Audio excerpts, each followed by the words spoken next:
अस्सलाम वालेकुम दोस्तों, मेरा नाम है वकास और आप देख रहे हैं IT फिक्सर टीवी। दोस्तों, आज मैं आपके लिए बहुत ही ज़बरदस्त किस्म का एक कंप्लीट क्रैश कोर्स लेके आया हूँ, जिसके अंदर मैं आपको विंडोज सर्वर 2019 के ऊपर एक कंप्लीट लैब इन्वायरमेंट के अंदर प्रैक्टिकली एक ऐसा कोर्स सिखाने वाला हूँ। पढ़ाने वाला नहीं हूँ, इसलिए मैंने कहा सिखाने वाला हूँ कि जिसको देखने के बाद इस कोर्स को अगर आप इसको स्टेप बाय स्टेप जिस तरह मैंने आपको बताया फॉलो करते हैं, तो अगर आप बिल्कुल स्टार्टिंग में हैं अभी अपने IT करियर के, या फिर थोड़ा बहुत अभी आपने नॉलेज हासिल किया है और सिस्टम एडमिनिस्ट्रेशन और सर्वर एडमिनिस्ट्रेशन सीखना चाह रहे हैं, तो ये कोर्स आपके लिए एक बेहतरीन स्टार्टअप साबित हो सकता है। इस कोर्स के अंदर मैंने लैब रिक्वायरमेंट से लेकर एडमिनिस्ट्रेशन तक के ऑल स्टेप्स को वन बाय वन करके स्टेप्स के अंदर परफॉर्म किया है, और कोई स्टेप उसमें कोशिश की है कि स्किप ना हो। अगर आपको किसी भी किस्म का कोई भी इन्फो या अभी आपको किसी किस्म की बेस का नहीं पता, तो ये ना हो कि मैं जल्दी में कोई स्किप करूं और आपको बाद में फिर परेशानी हो। इसलिए मैंने कोशिश की है कि कोई भी स्टेप ऐसा छोटे से छोटा स्टेप भी ना रह जाए जिसको आपको जानने की ज़रूरत होगी। मैं उम्मीद करता हूं कि अगर आप ये कोर्स मेरा फॉलो करते हैं स्टेप बाय स्टेप, इसके बाद आप एक डोमेन सर्वर इन्वायरमेंट क्रिएट करना सीख जाएंगे, और उसके साथ साथ विंडोज सर्वर एडमिनिस्ट्रेशन जो है उसके अंदर ठीक ठाक आपका हाथ सीधा हो जाएगा, और आप असिस्टेंट नेटवर्क सिस्टम एडमिनिस्ट्रेटर की जॉब के लिए भी एप्लीकेबल हो जाएंगे। कोर्स को प्रॉपर स्टार्ट करने से पहले अगर आप मेरे चैनल पे न्यू हैं तो चैनल को सब्सक्राइब कर लीजिए और बेल नोटिफिकेशन ऑन कर लीजिए, ताकि अगर कोई और वीडियो में इस तरह के जो है वो अपलोड करता हूं तो उनके नोटिफिकेशंस आपको टाइम से मिलें और आप सारे वीडियोस आप तक पहुंच सकें और आप उनको टाइमली देख सकें। इसके अलावा मेरी उन दोस्तों से गुजारिश है कि जिनका थोड़ा बहुत बैकग्राउंड है और जिनका बैकग्राउंड नहीं है, दोनों से ही कुछ रिक्वेस्ट हैं कि जिनका बैकग्राउंड है, अगर मैं कोई बिल्कुल नीचे लेवल पे आके छोटे छोटे स्टेप परफॉर्म कर रहा हूँ तो आपने बोर नहीं होना। उन लोगों के लिए समझे आपने ये बर्दाश्त करना है जिनको बिल्कुल भी ना हो नहीं है और वो फर्स्ट टाइम ये कोर्स देख रहे हैं। और जो लोग बिल्कुल न्यू हैं उनसे ये मेरी गुजारिश है कि अगर कोई चीज़ स्किप हो जाए, कोशिश तो मैं करूँगा कि कोई चीज़ स्किप ना हो। कोई चीज़ की अगर किसी की समझ नहीं आती या स्किप हो जाए तो उसके बारे में आपने मुझे कमेंट सेक्शन के अंदर बता देना है। मैं कोशिश करूँगा कि उसकी शॉर्ट वीडियो बना के एक अलग से अपलोड कर दूँ। तो बगैर वक्त ज़ाया किए आइए कंप्यूटर स्क्रीन की तरफ चलते हैं और अपने कोर्स का बाकायदा आगाज़ करते हैं।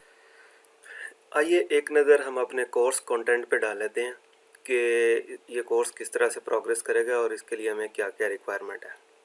जैसा कि मैंने आपको बताया कि कोर्स का नाम है Windows server 2019 crash course for beginners. ठीक है, इसके लिए जो हमारी रिक्वायरमेंट है, हमें पहले नंबर पे VMware वर्क स्टेशन चाहिए। VMware वर्क स्टेशन जिनको नहीं पता उनके लिए बता देता हूँ। वैसे तो इस लेवल पे आपको इन चीज़ों का पता होना चाहिए, आप एक Windows server administrator course start करने जा रहे हैं। फिर भी मैं आपको थोड़ी सी इसके लिए डिटेल बता देता हूँ। VMware वर्कस्टेशन एक हाइपरवाइज़र सॉफ्टवेयर है जो कि आपके कंप्यूटर को अनेबल करता है कि आप उसके अंदर मल्टीपल वर्चुअल मशीन्स बना के अपनी लैब टास्क परफॉर्म कर सकें, या फिर इसको प्रोडक्शन इन्वायरमेंट में बाद में आप चलाना चाहते हैं, एक ही मशीन फिजिकल मशीन के ऊपर मल्टीपल मशीन्स बना लेते हैं। इस तरह से ये आपकी मल्टीपल सिस्टम की जो रिक्वायरमेंट है उसको पूरा कर देता है। मुझे उम्मीद है कि आपको इसकी डाउनलोडिंग और इंस्टॉलेशन का बखूबी अंदाज़ा होगा, लेकिन अगर फिर भी आपको नहीं आइडिया तो मैं आपको बता देता हूँ इसको किस तरह से आपने डाउनलोड करना है। इसके लिए हमने, एक मिनट मैं इसको मिनिमाइज़ कर लेता हूँ।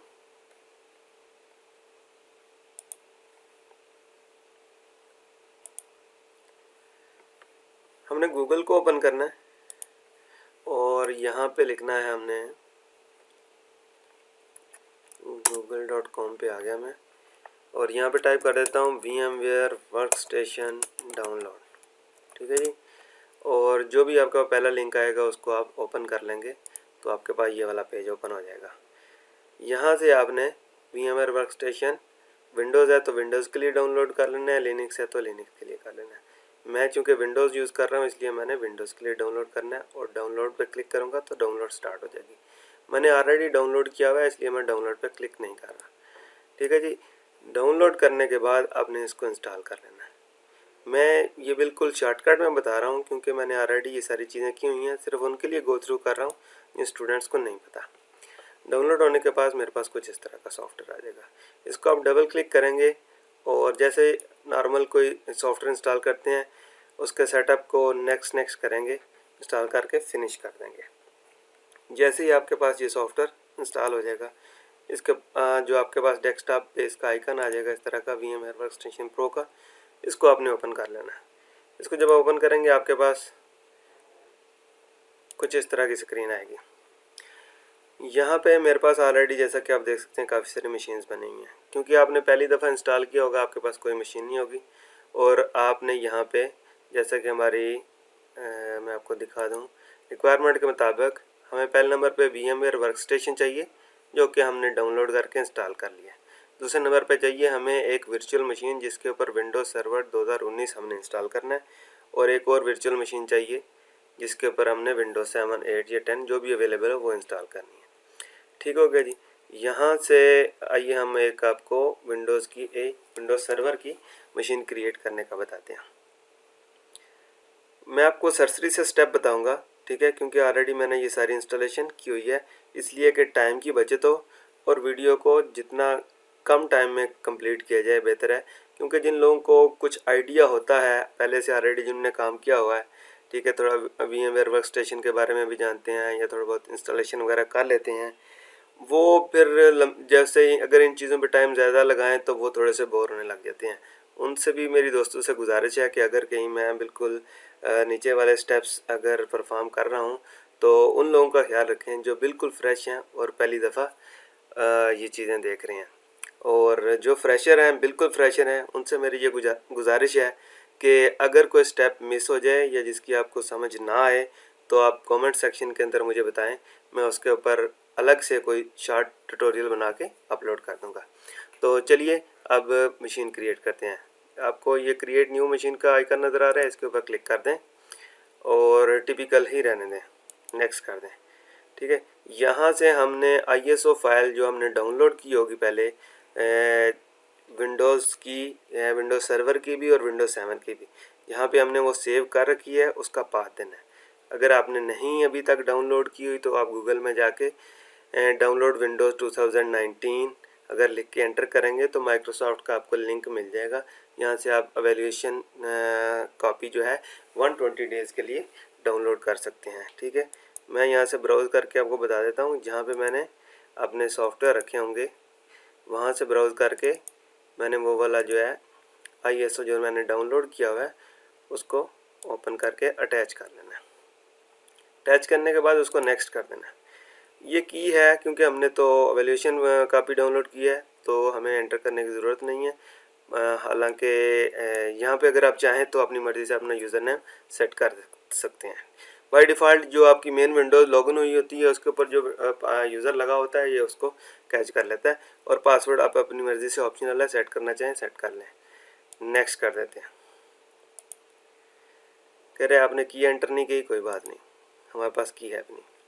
यहाँ पे आपने वर्चुअल मशीन का नाम दे देना है, जो बाय डिफ़ॉल्ट जो ऑपरेटिंग सिस्टम का होता है ऑटो डिटेक्ट कर लेता है तो वो आ जाता है। आप मर्ज़ी से चेंज करना चाहें तो चेंज कर सकते हैं, और नीचे लोकेशन रख देनी है, बता देनी है आपने कहाँ पे आपका ये ऑपरेटिंग सिस्टम, आपकी ये विंडोज़ सेव होगी। नेक्स्ट करते हैं तो आपके पास हार्ड डिस्क का ऑप्शन आ जाता है कि आपने कितने GB की हार्ड डिस्क रखनी है। 60 GB बाय डिफ़ॉल्ट रिकमेंडेड आ रहा है, और अगर इसको आप चेंज करना चाहें तो चेंज कर सकते हैं अगर आपके पास फ्री स्पेस आपके पास ज़्यादा मौजूद है। नीचे वाले दोनों option store virtual disk as a single और स्प्लिट मल्टीपल फाइल्स, ये दोनों अहम हैं बहुत।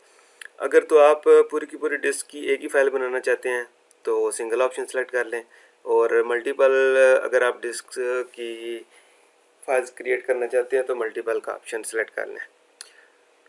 फ़र्क दोनों से कुछ नहीं पड़ता, लेकिन मल्टीपल से ये फ़ायदा हो जाता है कि अगर जब आपने यहाँ से एक मशीन से दूसरी मशीन के ऊपर अपना इस VM को उठा के लेके जाना है, कॉपी करके लेके जाना है, तो कॉपी में थोड़ा इजी रहता है। तो मल्टीपल फाइल्स वाला जो है रिकमेंडेड है मेरी तरफ से, मैं ये यूज़ करता हूँ। आप इसको सेलेक्ट कर लें, नहीं तो आप सिंगल फाइल भी सिलेक्ट कर सकते हैं। नेक्स्ट कर देता हूँ और ये हमारे पास एक ओवरव्यू आ गया। अभी तक हमने मशीन की जो प्रॉपर्टी सेट की थी वो आ गई। कस्टमाइज हार्डवेयर में जाके अगर आप इसमें से कोई चीज़ चेंज करना चाहें, रैम 2 GB से 4 GB करना चाहें या कुछ भी करना चाहें जो अपनी मर्ज़ी से सेट करना चाहते हैं वो कर सकते हैं। प्रोसेसर चेंज करना चाहें, आपने 1 से 2 से ज़्यादा प्रोसेसर, 4 प्रोसेसर देने हैं वो दे सकते हैं। नेटवर्क अडाप्टर ये बहुत अहम है क्योंकि हमने जो 2 वर्चुअल मशीन बनानी है, दोनों की आपस में कम्युनिकेशन करानी है, दोनों का एक नेटवर्क बनाना है। ठीक है, बाय डिफ़ॉल्ट नेट होता है दोनों के ऊपर। ये नेट क्या होता है, हमारे जो सिस्टम के ऊपर ऑटोमेटिकली VMware का DHCP उसको एक IP देगा, उसको फिजिकल नेटवर्क के साथ नेट करके इंटरनेट उसके ऊपर मिलना शुरू हो जाएगा। लेकिन अभी हमें इंटरनेट की ज़रूरत नहीं, बल्कि दोनों मशीन को आपस में कम्युनिकेट कराने की ज़रूरत है, जिसके लिए मैं कस्टम नेटवर्क सेलेक्ट करूँगा और यहाँ से मैंने VMnet1 होस्ट जो है ना इसको सिलेक्ट कर लेना है, होस्ट ओनली अडाप्टर। इसी तरह जो आपने जो यहाँ पे सिलेक्ट किया है VMnet होस्ट 1, जब हम विंडोज़ 7 की आपने मशीन तैयार करनी है उसमें भी इसी तरह सिलेक्ट करना है और क्लोज़ कर देना है। ठीक है, और इसके बाद आपने इसको फिनिश कर देना है। मैंने ऑलरेडी इंस्टॉल कर ली हुई है, मैं इसको कैंसिल कर रहा हूँ।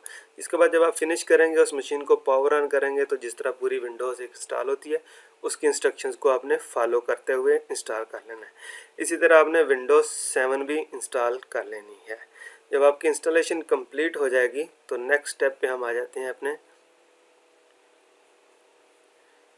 इसको मैं कैंसिल कर देता हूँ और यहाँ पे हम देखें, यहाँ तक अभी तक हमने क्या देख लिया, VMware वर्कस्टेशन को डाउनलोड कर लिया, ठीक है, इंस्टॉल भी कर लिया, और विंडोज़ सर्वर 2019 की मशीन के लिए सेटअप कर लिया। और उसको आपने अभी तक अगर इंस्टॉल नहीं किया तो इस वीडियो को पॉज करें और विंडोज़ को 2019 का प्रोसेस कंप्लीट करके उसकी इंस्टॉलेशन कंप्लीट कर लें। विंडोज़ मुझे उम्मीद है कि आप सबको इंस्टॉल करनी आती होगी, क्योंकि आप विंडोज़ एडमिनिस्ट्रेटर सर्वर एडमिनिस्ट्रेटर बनने जा रहे हैं, तो एटलीस्ट इतना कर लिया होगा आपने। 2019 की मशीन में इंस्टॉल कर लेंगे और विंडोज़ 7, 8, 10 जो भी आपके पास अवेलेबल है उनमें से भी एक वर्चुअल मशीन बना लेंगे और दोनों के ऊपर VMnet1 host only adapter network के अंदर जाके जो है आपने वो सेट कर लेना है। नेक्स्ट जो काम है मैं आपको यहाँ पे दिखा दूँ, मैंने विंडोज़ जो है 7 भी इंस्टॉल कर लिया है। यहाँ पे मैंने विंडोज़ 7 की मशीन इंस्टॉल कर ली हुई है। यहाँ पे दोनों हमारी मशीनें तैयार हो चुकी हैं। नेक्स्ट हमारा काम था कि network setup and configuration. Network setup के लिए 2 चीज़ें रिक्वायर्ड थी। एक तो हमने दोनों कंप्यूटर्स के ऊपर सेम नेटवर्क जो होस्ट ओनली अडाप्टर है उसको सिलेक्ट कर देना है। उसके बाद दोनों मशीनों को हमने IP एड्रेस असाइन करने हैं। मैं आपको दिखाता हूँ मैंने यहाँ पे मशीनों को क्या IPs असाइन किए हैं। इस मशीन को मैंने IP असाइन किया है 107072 और यहाँ पे जो मेरी मशीन है उसको मैंने IP दिया है 107073। ये दोनों को आपने IP असाइन कर देने हैं। किस तरह से मैं आपको यहाँ पे दिखा भी देता हूँ। ओपन नेटवर्क एंड शेयरिंग में जाना है हमने और चेंज अडाप्टर सेटिंग के अंदर जाके अडाप्टर के ऊपर डबल क्लिक किया और डिटेल में देखना है आपने 107072 जो है इसका मैंने IP असाइन कर दिया है। ठीक है, डिफ़ॉल्ट सबनेट है और जो VM नेटवर्क है उसका गेटवे दे दिया हुआ है। ठीक हो गया जी। दूसरे नंबर पे आपने चेक कर लेना है कि फायरवॉल जो है डिसेबल हो। इसकी कंट्रोल पैनल ओपन करने के लिए शॉर्टकट कमांड है, रन में आप कंट्रोल लिखें तो आपके पास कंट्रोल पैनल ओपन हो जाता है। सिक्योरिटी में जाके फायरवॉल में जाके turn on off firewall feature, इनको आपने डिसेबल कर लेना है, नहीं तो दूसरा कंप्यूटर जो है आपका एक्सेस नहीं कर पाएगा, माई डोमेन कॉन्फ़िगरेशन में प्रॉब्लम आएगी। ठीक हो गया। इसके बाद कंप्यूटर नंबर 2 पे आ गए। यहाँ पे भी सेम आपने IP एड्रेस असाइन कर देना है उसी रेंज का जो कि है 107073। ठीक है, उसको हम कंफर्म कर लेते हैं और कनेक्टिविटी अपनी टेस्ट कर लेते हैं कि हमारे दोनों कंप्यूटर जो हैं एक्सेसिबल हैं। प्रॉपर्टी में जाकर देख लें 107073 यहाँ पे हमने IP दे दिया है। ठीक हो गया। अब हम यहाँ से चेक कर लेते हैं इसकी फायरवॉल को। कंट्रोल पैनल में जाके हम फायरवॉल की सेटिंग्स को चेक करेंगे कि इस कंप्यूटर के ऊपर भी हमारी जो फायरवॉल है वो ऑफ है। ये नीचे रही आई थिंक, ये रहा Windows firewall, sorry Windows firewall को यहाँ से हम कंफर्म कर लेंगे, ये भी ऑलरेडी डिसेबल्ड है। ठीक हो गया जी। यहाँ से आप टर्न ऑन ऑफ कर सकते हैं।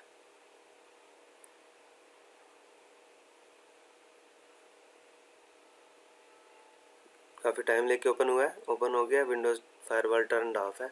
ठीक है, इसको भी हमने चेक कर लिया।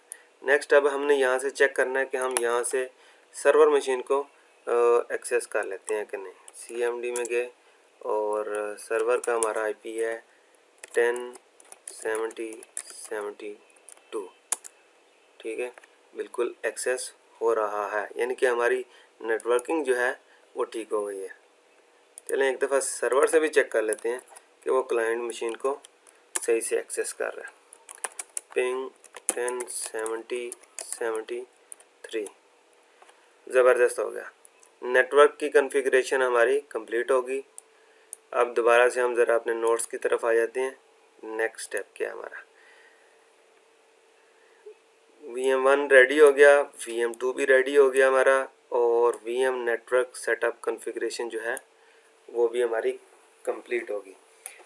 अब टाइम आ गया है कि हम अपनी डोमेन की कॉन्फ़िगरेशन शुरू करें। डोमेन बेसिकली क्या होती है, जो हमारे सेंट्रलाइज एक सिस्टम बनेगा, सेंट्रलाइज डेटाबेस बनेगी जो हमारे नेटवर्क रिसोर्सेज को मैनेज करेगी। ठीक है, उसके अंदर सबसे पहले उसमें काफ़ी सारे फीचर हैं, आइए उनको बारी बारी देखते हैं। यहाँ पे टास्क बार में आपके पास होता है सर्वर मैनेजर, वहाँ से आपने क्लिक करके ओपन कर लेना है, तो ये विंडो आपके सामने ओपन हो जाएगी। इसके अंदर आपने ऐड रोल एंड फीचर के ऊपर क्लिक करना है।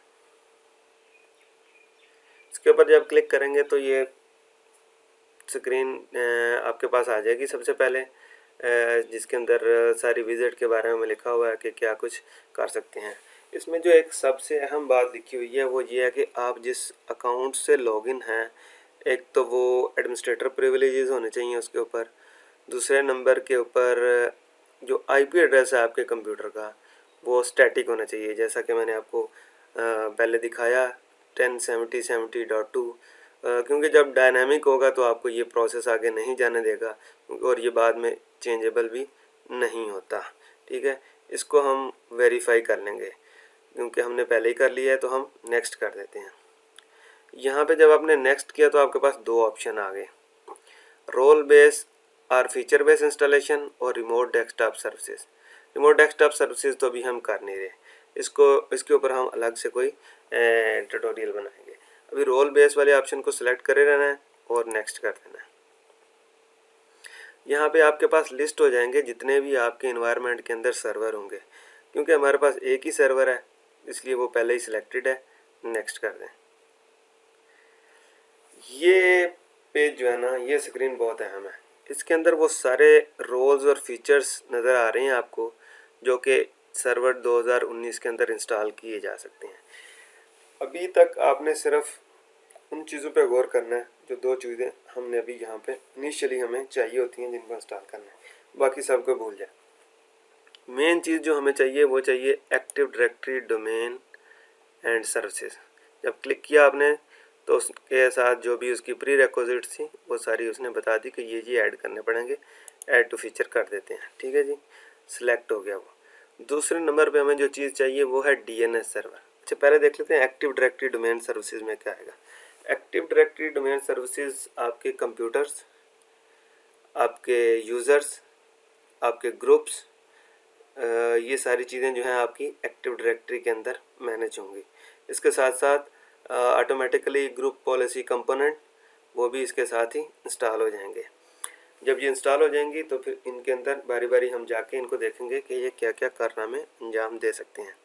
दूसरे नंबर पर जो सर्विस हमें चाहिए साथ में वो होगी DNS। DNS इसको भी ऐड फीचर कर लेते हैं। DNS हमें क्या प्रोवाइड करता है फैसिलिटी कि जितने हमारे क्लाइंट कंप्यूटर होंगे उनने जब किसी दूसरे क्लाइंट कंप्यूटर को या सर्वर को एक्सेस करना है तो बजाय इसके कि वो हर बार उसका IP याद रखें, उसके नेम से उसको एक्सेस कर लेंगे। तो नेम सर्विसेज प्रोवाइड करेगा और हमारे क्लाइंट के ऊपर अगर इंटरनेट यूज़ करना है तो उसकी सर्विसेज भी DNS प्रोवाइड करेगा। फॉर एग्जांपल आपने google.com क्लाइंट कंप्यूटर ने ओपन करना है तो उसे गूगल का IP याद रखने की ज़रूरत नहीं, वो रिक्वेस्ट DNS सर्वर के पास आ जाएगी यहीं पे, ठीक है, और यहाँ से ये रिजॉल्व करके उसको उसका IP एड्रेस दे देगा और इस तरह उसका इंटरनेट वर्क करेगा। बाकी हमें DHCP और फाइल सर्विसेज और बहुत सारे फीचर जो हमने इसके ऊपर इंस्टॉल करने हैं उनको डोमेन इंस्टॉलेशन और कॉन्फ़िगरेशन के बाद में देखेंगे। अभी तक समझ लें कि हमें दो ही फीचर चाहिए, ADDS और DNS। आइए नेक्स्ट करते हैं। नेक्स्ट ग्रुप पॉलिसी फीचर आ गई। .NET फीचर बाय डिफ़ॉल्ट लगे हुए हैं, ओके। जैसे कि मैंने बताया ग्रुप पॉलिसी मैनेजमेंट डिफ़ॉल्ट में अनेबल होता है, ग्रुप पॉलिसी अनेबल लगी हुई है, ठीक है, हमें चाहिए। रिमोट एडमिनिस्ट्रेशन सर्वर टूल, ठीक है, और विंडोज़ डिफेंडर जो भी उसकी बेसिक सर्विसेज है वो अनेबल है और किसी चीज़ को हमने अभी टच नहीं करना और नेक्स्ट कर देना है, ठीक है जी। और अज्योर वगैरह भी हमने अभी इंस्टॉल नहीं करनी, उसके साथ कोई लिंक नहीं है हमारा, नेक्स्ट कर देना है, नेक्स्ट। और restart destination server if required. कुछ सर्विसेज को इंस्टॉलेशन कंप्लीट करने के लिए सिस्टम को रिस्टार्ट करने की ज़रूरत पड़ती है। आप चाहें तो मैनुअली कर लें, चाहें तो उसको परमिशन दे दें सिस्टम को कि जब कंप्लीट हो जाए तो इसको रिस्टार्ट कर देना। तो नेक्स्ट करता हूं मैं, तो इंस्टॉलेशन इंस्टॉल पे क्लिक करता हूं तो इंस्टॉलेशन स्टार्ट हो जाएगी। ये प्रोसेस अभी हमारी डोमेन बिल्डिंग का प्रोसेस स्टार्ट हो गया है। जैसे ही ये कंप्लीट होगा तो फिर हम नेक्स्ट इसकी कॉन्फ़िगरेशन की तरफ बढ़ेंगे। तब तक के लिए मैं बीच में इसको हो सकता है स्किप कर दूँ, थोड़ा पॉज कर दूँ, क्योंकि ये टाइम टेकिंग काम है। जैसा कि आप देख सकते हैं नीचे हमारे पास मैसेज में भी लिखा हुआ है, you can close this visit without interrupting running task, view task progress और open this page again by clicking notification in the command bar and then task detail. ये जो ऊपर आप देख रहे हैं ना, ये फ्लैग से बना हुआ है, 7 लिखा हुआ है। कह रहे हैं कि अगर आप इसको यहाँ से क्लोज कर सकते हैं ना तो यहाँ पे क्लिक करके आप इसकी डिटेल्स चेक कर पाएंगे। तो जैसे ये इंस्टॉल होता है फिर हम वहाँ से कंटिन्यू करेंगे, ठीक है। तब तक के लिए मैं वीडियो को थोड़ा सा पॉज कर लेता हूँ। जी दोस्तों, अभी हमारे ADDS की इंस्टॉलेशन जो थी वो कंप्लीट हो गई है। नेक्स्ट हमने इसको कॉन्फ़िगर करना है। ओके कर लेते हैं इसको। और डोमेन एंड DNS इंस्टॉलेशन हो चुकी है। अब कॉन्फ़िगरेशन की तरफ बढ़ते हैं। ये जो आपको रेड ट्रायंगल नज़र आ रहा है इसके ऊपर आपने क्लिक करना है और यहाँ पे अगर आप देखें तो आपको दो ऑप्शन नज़र आ रहे हैं। पहला कि हमने जो भी फीचर सेलेक्ट किए थे उनकी इंस्टॉलेशन सक्सेसफुली कंप्लीट हो गई है, ठीक है। और उसकी पोस्ट डिप्लॉयमेंट कॉन्फ़िगरेशन के साथ वार्निंग का साइन आ रहा है कि ये अभी तक हमने कंप्लीट नहीं की। साथ में नीचे एक ऑप्शन आ रहा है, promote this server to domain controller. Domain controller वो कंप्यूटर होता है जो जिसके ऊपर एक्टिव डायरेक्टरी इंस्टॉल की जाती है और वो सारे रिसोर्सेज को मैनेज करता है।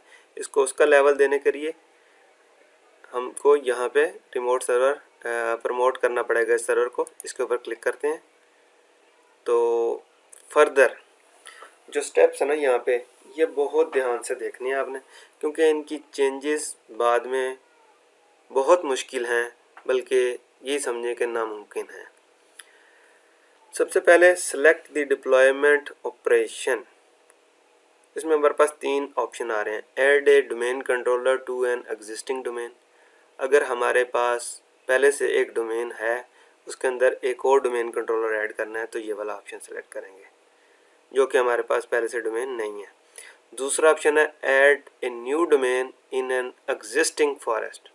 एग्जिस्टिंग फॉरेस्ट है हमारे पास, उसके अंदर एक और डोमेन ऐड करनी है, जो कि वो भी नहीं है हमारे पास।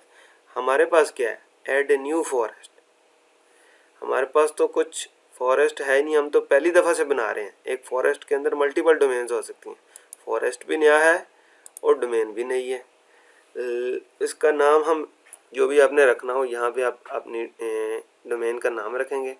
फॉर एग्जांपल मैं इसका रख रहा हूँ lab.local।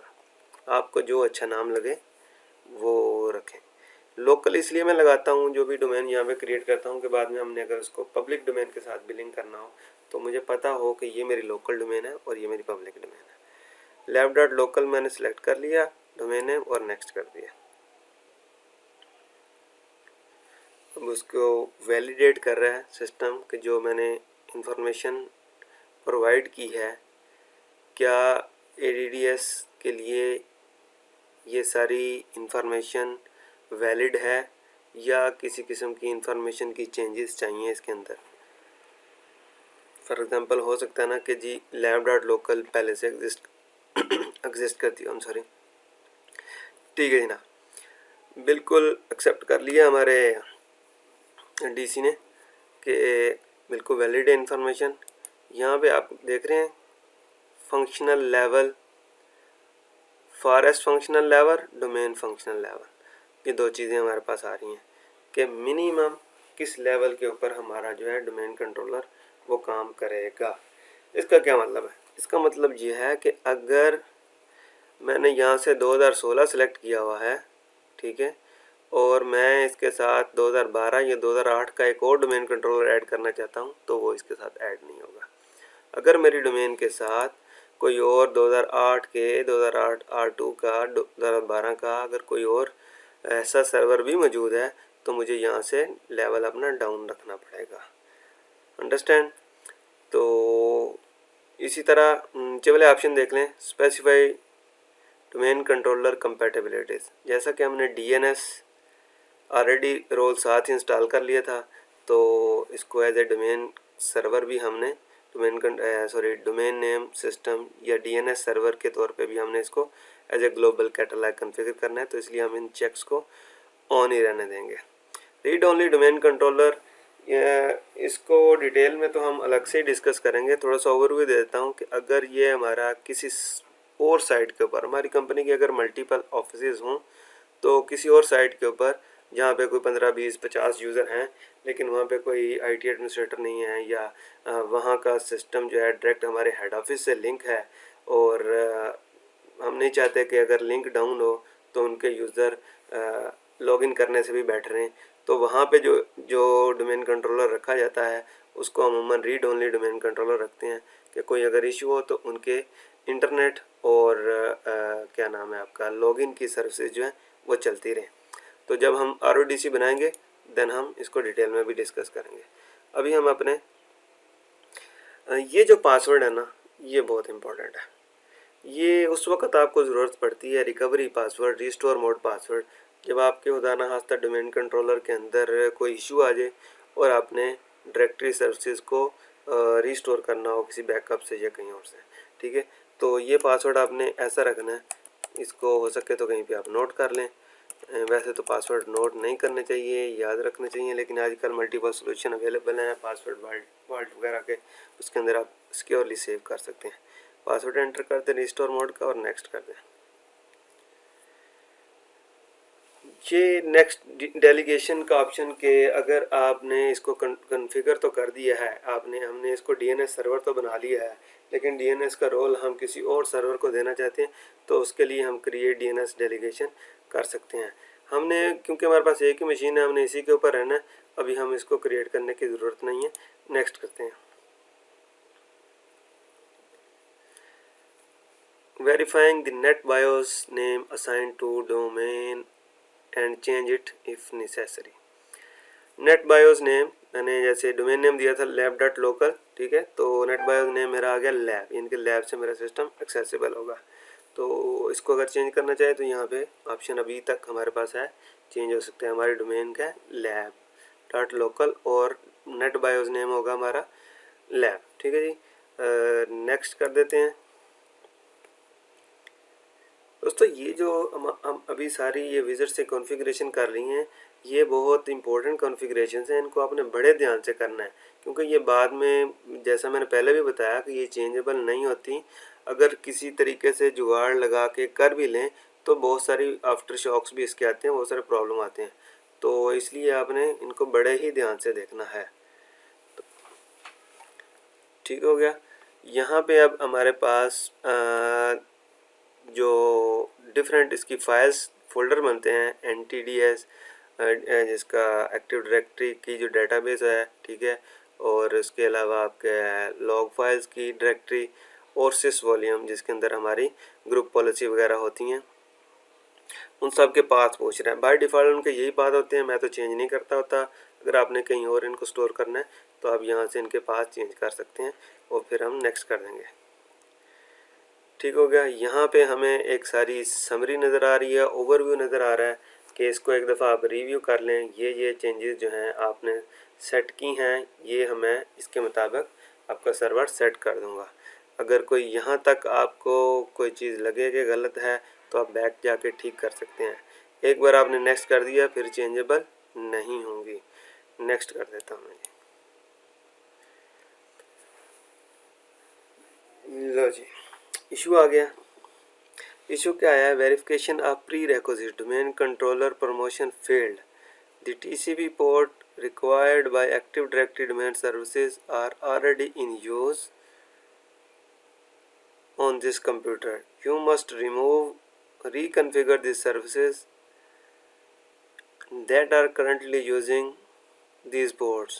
88 389 636 3268 3269. Prerequisite check complete. One or more prerequisite fail, please fix the issue, then click rerun the prerequisites. चलें जी, इसके बारे में थोड़ा सा दोबारा से मोर अबाउट प्रीरेक्विजिट्स में जाते हैं। क्या लिखा हुआ है यहाँ पे कि क्यों ये हमारा जो है इशू आया है। ये जो हमारी पोर्ट्स नज़र आ रही हैं इनमें से कोई पोर्ट यूज़ हो रही है, तो देख लेते हैं इसको एक नज़र कि कहाँ पे इशू आ रहा है। जी तो दोस्तों, जो पहले पोर्ट का एरर आ रहा था वो तो ख़त्म हो गया, क्योंकि वो मैंने पहले कोई ईमेल सर्वर इंस्टॉल किया हुआ था जिसकी वजह से वो पोर्ट इन यूज़ थी। तो अभी जो हमें एरर आ रहा है वो ये आ रहा है कि डोमेन कंट्रोलर जब बनता है कोई भी सिस्टम, तो उसका जो लोकल एडमिनिस्ट्रेटर होता है वो डोमेन एडमिन बन जाता है, और हमारे कंप्यूटर के ऊपर डोमेन एडमिन जो है वो जो है उसके ऊपर पासवर्ड सेट नहीं है। तो पहले हमें उसका पासवर्ड सेट करना पड़ेगा। तो आइए पहले डोमेन कंट्रोलर का पासवर्ड सेट कर लेते हैं। पासवर्ड सेट करने के लिए हमें यहाँ पे आना पड़ेगा वापस, और लोकल सर्वर,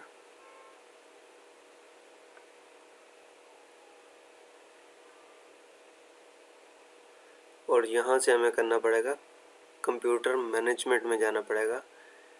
टूल्स के अंदर कंप्यूटर मैनेजमेंट आएगा, इसमें चले जाएंगे।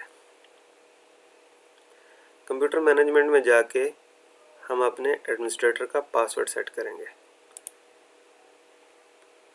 यहाँ हम जाएंगे लोकल यूज़र एंड कंप्यूटर के अंदर यूज़र्स में, और डोमेन एडमिनिस्ट्रेटर जो है इसका हम पासवर्ड सेट कर लेंगे। इसका मैं पासवर्ड सेट कर लेता हूँ, और पासवर्ड आपको याद भी होना चाहिए क्योंकि इसके बाद सिर्फ इसी अकाउंट से ये लॉगिन हो पाएगा। लोकल जो यूज़र मेरा जो दूसरा था उससे ये लॉगिन नहीं होगा। ठीक हो गया जी, ये हमने पासवर्ड सेट कर दिया, क्लोज़ कर दिया। दोबारा से हम अपनी विंडो के ऊपर आके प्रीरेक्विजिट चेक जो है दोबारा चेक कर लेते हैं। उम्मीद करता हूँ कि इस बार कोई एरर नहीं आएगा और जितने भी इश्यूज़ हैं वो रिजॉल्व हो चुके होंगे।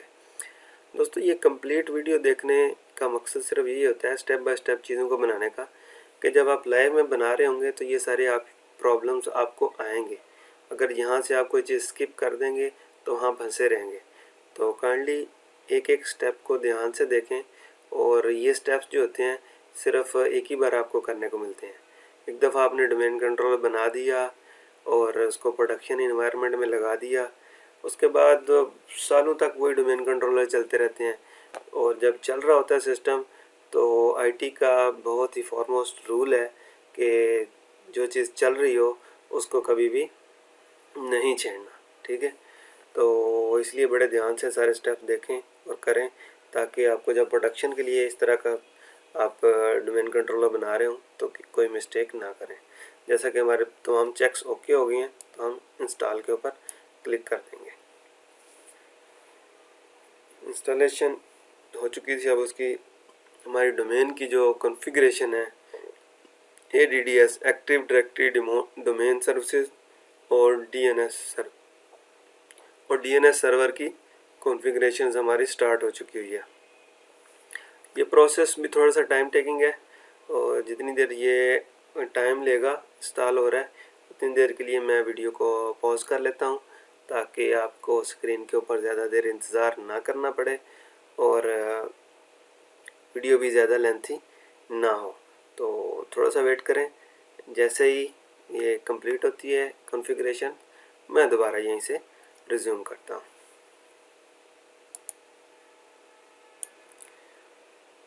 जी तो दोस्तों, हमारी इंस्टॉलेशन और कॉन्फ़िगरेशन कंप्लीट हो गई है, और यहाँ पे हमें सिस्टम कह रहा है कि you are about to signed out.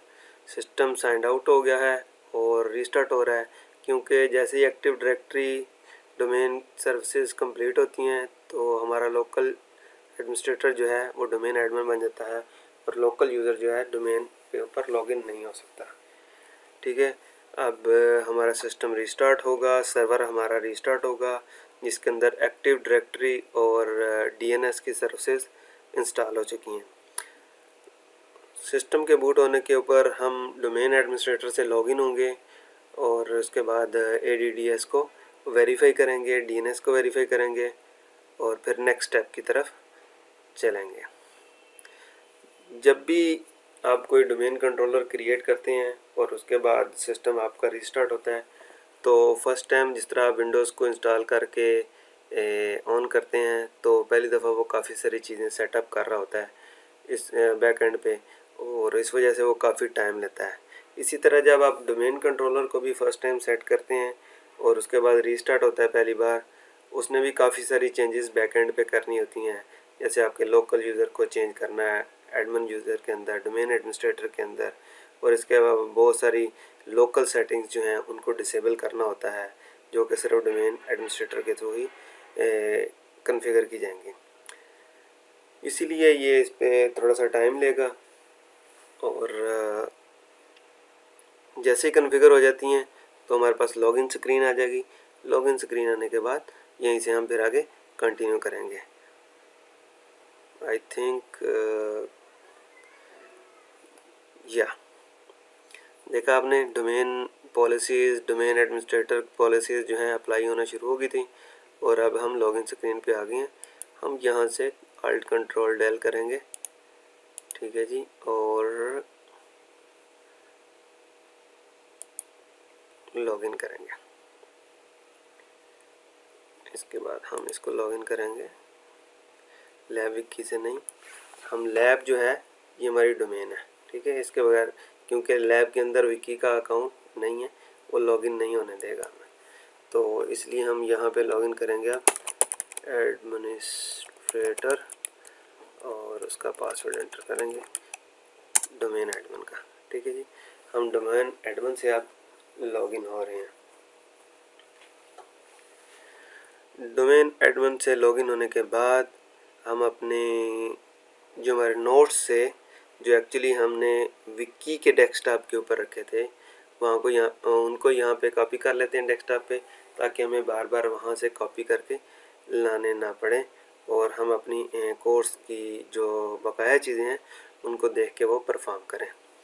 तो दोस्तों, कंप्यूटर हमारा जो सर्वर 2019 है वो ADDS के साथ कॉन्फ़िगर होने के बाद और DNS के साथ कॉन्फ़िगर होने के बाद स्टार्ट हो चुका है।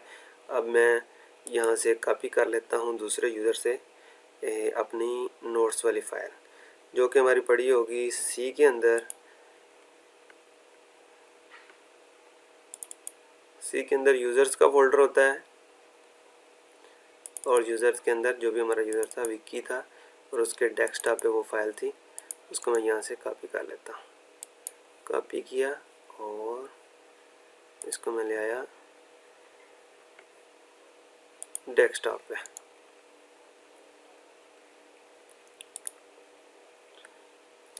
जी तो दोस्तों एक दफ़ा नोट्स के ऊपर हम दोबारा एक नज़र डाल लेते हैं।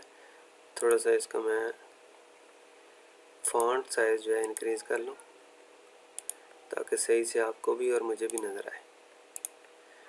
अभी तक हमने पॉइंट नंबर 5 तक कंप्लीट कर लिया अपना काम। Domain and DNS configuration complete कर लिए और अब हमने यूज़र क्रिएट करना है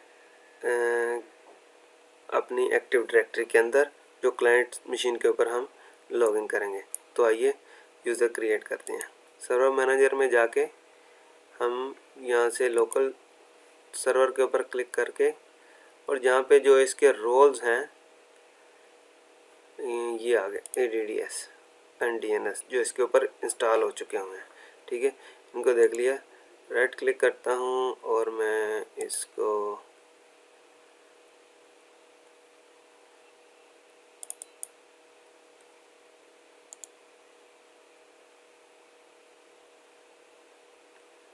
active directory domain and computers, ये रहा active directory users and computers को मैंने ओपन कर लिया और यहाँ पे हमने यूज़र क्रिएट करना है।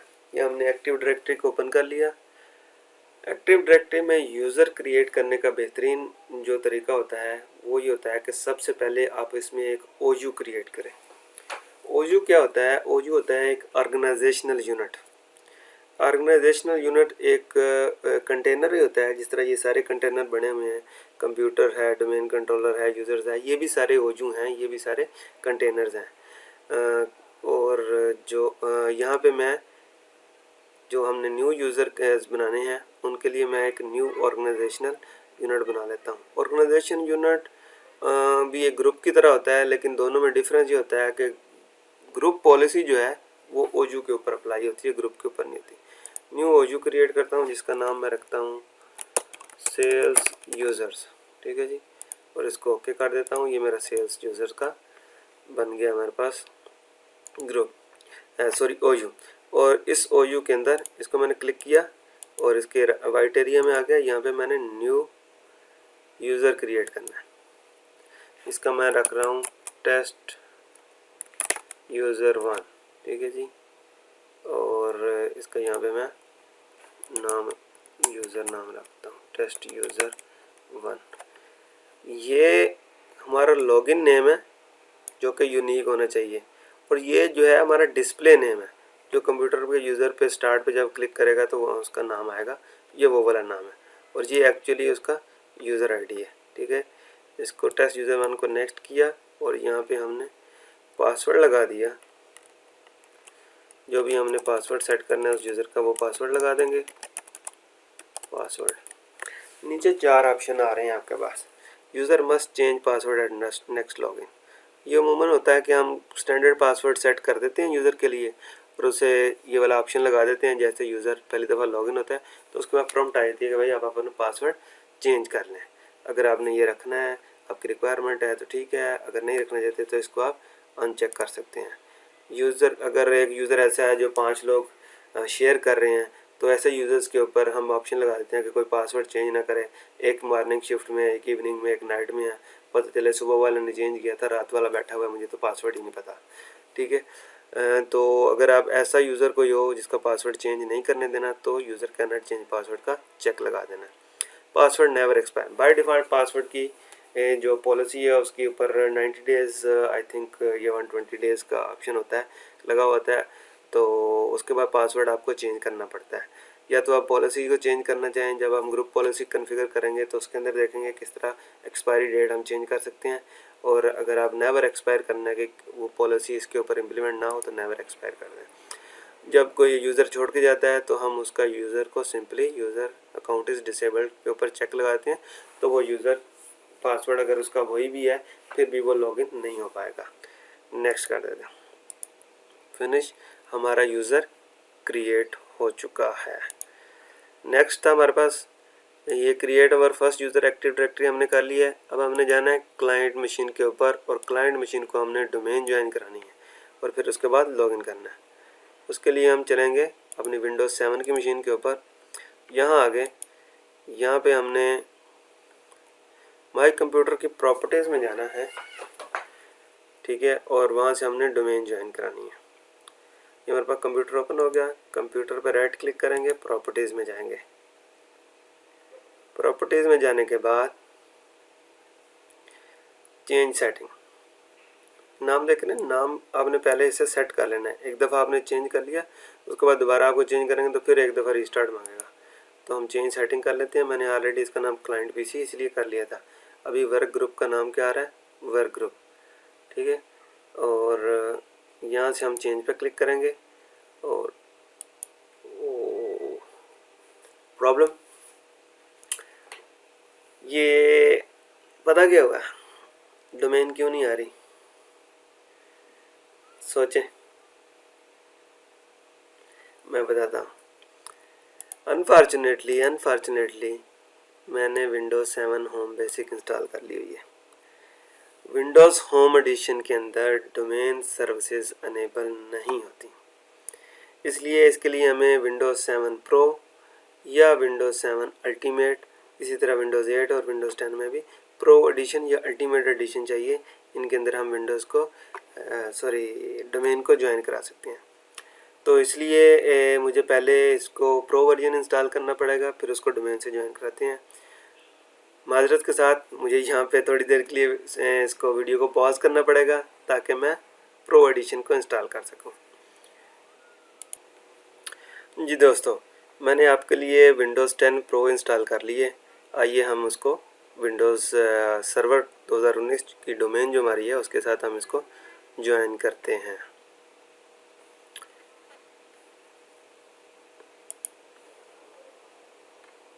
यहाँ पे रहा हमारा सारा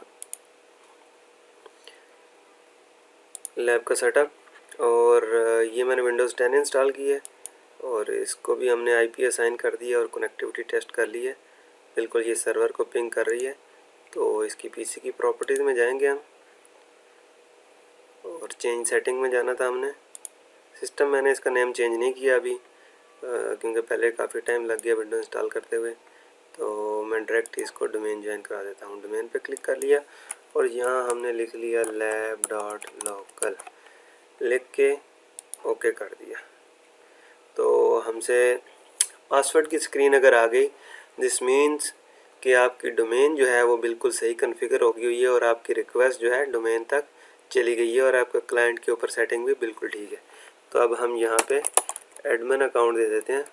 ऐसा अकाउंट देना है जो डोमेन एडमिनिस्ट्रेटर हो, विंडोज़ डोमेन जो है ज्वाइन करा सकता हो। उसका पासवर्ड दे देंगे और हम इसको ओके कर देंगे। Welcome to lab.local domain. System हमारा डोमेन से ज्वाइन हो गया हुआ है। इसको हमें ऑप्शन आ रही हैं कि डोमेन ज्वाइन करने के बाद आपको कंप्यूटर रिस्टार्ट करना पड़ता है। तो इसको मैं रिस्टार्ट रिकमेंडेड होता है, रिस्टार्ट कर लेता हूँ। रिस्टार्ट होने के बाद दोस्तों हमने जो एक्टिव डायरेक्टरी के अंदर अपना यूज़र क्रिएट किया था टेस्ट यूज़र 1 के नाम से, उससे हम इस क्लाइंट मशीन के ऊपर लॉगिन होंगे और हमारा ADDS का जो सेटअप है वो कंप्लीट हो जाएगा कि किस तरह से हमने एक सर्वर तैयार किया पहले और उसके बाद हमने क्लाइंट मशीन तैयार की और सर्वर के अंदर हमने किस तरह से एक्टिव डायरेक्टरी इंस्टॉल की, डोमेन कॉन्फ़िगरेशन सारी की और अब हमने क्लाइंट पीसी को उस डोमेन से ज्वाइन कराया और अब टाइम आ गया है कि इस क्लाइंट पीसी पे हम लॉगिन करें डोमेन यूज़र के साथ। तो अभी तक ये लोकल यूज़र से कनेक्टेड था, मैं अदर यूज़र से जाके, तो जैसे ही मैंने अदर पे क्लिक किया आप नीचे देख सकते हैं प्रॉम्प्ट चेंज हो गया, sign in to lab. Lab के अंदर मैंने यूज़र बनाया था टेस्ट यूज़र 1 और इसका पासवर्ड मैंने पासवर्ड ही शायद सेट किया था और लॉगिन कर देते हैं। टेस्ट यूज़र 1 से हमारा जो यूज़र है क्लाइंट मशीन है वो लॉगिन हो रही है, फर्स्ट टाइम लॉगिन हो रही है तो उसकी प्रोफाइल क्रिएट होगी। प्रोफाइल क्रिएट होने के बाद जो इनिशियल जो भी चेंजेस करनी है उसने डोमेन कंट्रोलर ने हमारे सिस्टम के अंदर वो चेंजेस करेगा। दोस्तों जब भी हम किसी सिस्टम को डोमेन से ज्वाइन कराते हैं और उसके बाद यूज़र को लॉगिन करवाते हैं तो जो भी डिफ़ॉल्ट पॉलिसी डोमेन के ऊपर लगी होती है, अगर उस ओयू के ऊपर कुछ नहीं है तो वो सारी उसके ऊपर इम्प्लीमेंट करता है। क्योंकि ये एक स्टैंडर्ड यूज़र है तो ये अब अगर हम चेक करता हूँ इधर से तो ये आईपी वगैरह चेंज करने के राइट्स इसके पास नहीं होंगे। मैं इथरनेट के अंदर जाके चेंज करता हूँ, हमने इसको किसी किस्म के राइट्स नहीं दिए तो हमें यहाँ पे परमिशन नहीं होनी चाहिए। दिखाएगा तो ज़रूर, लेकिन इसको चेंज करने के लिए हमसे वो यूज़र नेम पासवर्ड पूछ रहा है क्योंकि ये एक स्टैंडर्ड यूज़र है। एक स्टैंडर्ड यूज़र से हम लॉगिन हो चुके हैं। ठीक है, अभी हम चेक करने का टाइम है कि क्या हमारा डीएनएस सही काम कर रहा है, तो इसके लिए हम पिंग कर लेते हैं। हमारे पास एक ही ऑप्शन है कि हम सर्वर को पिंग करें और पता चल सके कि ये सही से कॉन्फ़िगर हुआ हुआ है। लैब पिंग करता हूँ तो मुझे ping request could not find the lab host. Let me confirm कि सर्वर का नाम क्या था। सर्वर का नाम हमने शायद रखा था, सॉरी, SVR2K9 सर्वर का नाम है, मैं शायद भूल गया था। Ping SVR2K19। जी दोस्तों, आप देख सकते हैं कि हमारा DNS सर्वर भी बिल्कुल ठीक काम कर रहा है और ADDS या एक्टिव डायरेक्टरी डोमेन सर्विसेज भी हमारी बेहतरीन काम कर रही हैं। अभी तक हमने डोमेन क्रिएट कर ली है और सक्सेसफुली उसके साथ अपने क्लाइंट सिस्टम को भी ज्वाइन कर लिया है और डोमेन यूज़र से हम लॉगिन होके डोमेन को पिंग भी कर पा रहे हैं। इसी तरह अब आपके पास जितने भी कंप्यूटर्स होंगे उनको आपने एक एक करके डोमेन के साथ कनेक्ट कर लेना है। पहले उनके यूज़र क्रिएट करने हैं और फिर उनको कनेक्ट करा के लॉगिन कराने देना है। इस तरह आपका डोमेन का नेटवर्क जो है कंप्लीट हो जाएगा। आगे चलते हैं, आइए नोट्स में नेक्स्ट स्टेप हमारा क्या है उसकी तरफ बढ़ते हैं। नेक्स्ट स्टेप ये है कि हमने डोमेन भी ज्वाइन करा ली, लॉगिन क्लाइंट मशीन भी कर लिया और टेस्टिंग भी कर ली। ठीक है, अब बात आ जाती है हमने कोई ग्रुप पॉलिसी क्रिएट करनी है। इस टेस्ट यूज़र के ऊपर किसी किस्म की कोई लिमिटेशंस लगानी है तो उसके लिए GPOs क्रिएट करते हैं, ग्रुप पॉलिसी ऑब्जेक्ट्स। ठीक है,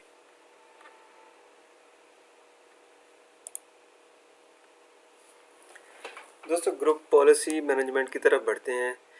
ग्रुप पॉलिसी को शुरू करने से पहले थोड़ा सा मैं आपको बता दूं कि ग्रुप पॉलिसी करती क्या है।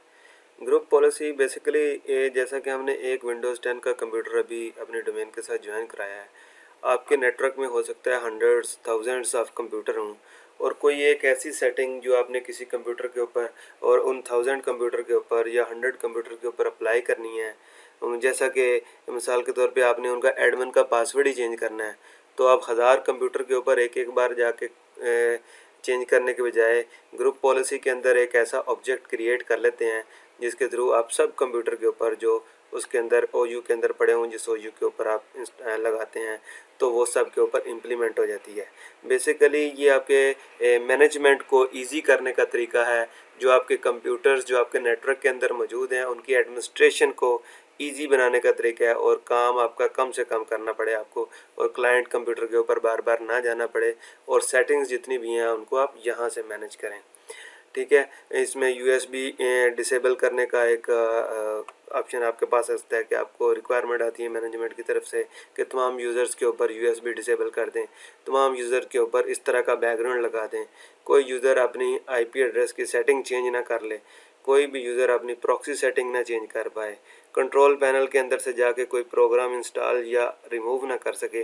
तो जितनी भी इस तरह की सेटिंग्स या रिस्ट्रिक्शंस हैं वो सारी हम ग्रुप पॉलिसी के थ्रू मैनेज कर सकते हैं और वो भी बल्क में पूरे डोमेन के लिए, किसी ग्रुप के लिए, स्पेसिफिक कंप्यूटर के लिए, जितना भी हमें इस लेवल पे भी दरकार हो हम ग्रुप पॉलिसी की मदद से उसको मैनेज कर लेते हैं।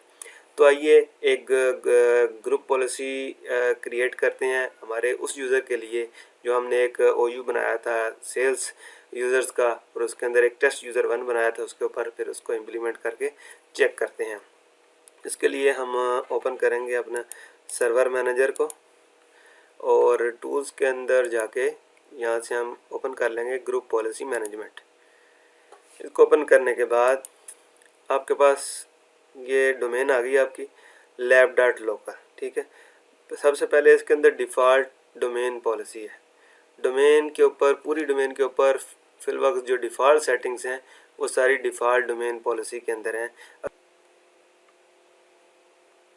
अच्छा, अगर आप डिफ़ॉल्ट ग्रुप पॉलिसी जो ये है हमारी, इसके अंदर आप चेंजेस करते हैं तो सारी की सारी डोमेन के ऊपर जितने भी सिस्टम हैं, जितने भी OUs हैं, जितने भी कंप्यूटर्स हैं, तो उनके ऊपर ये अप्लाई हो जाएगी। तो रिकमेंडेड ये होता है कि जो सेटिंग आपने सबके लिए सेम रखनी है वो सारी आप डिफ़ॉल्ट डोमेन पॉलिसी में रख लें, और जो हर एक ग्रुप के लिए डिफरेंट है उनके लिए अलग OUs बनाएं और उसके ऊपर GPO बना के अप्लाई कर दें। GPO ग्रुप पॉलिसी ऑब्जेक्ट्स, ठीक है। हमने सेल्स का जो OU था उसके ऊपर पॉलिसी लगानी है, तो इसके ऊपर मैंने क्लिक कर लिया और राइट क्लिक करता हूँ और मैं कहता हूँ यहाँ पे create a GPO in this domain, और इसका नाम मैं रख लेता हूँ सेल्स GPO, ठीक है जी।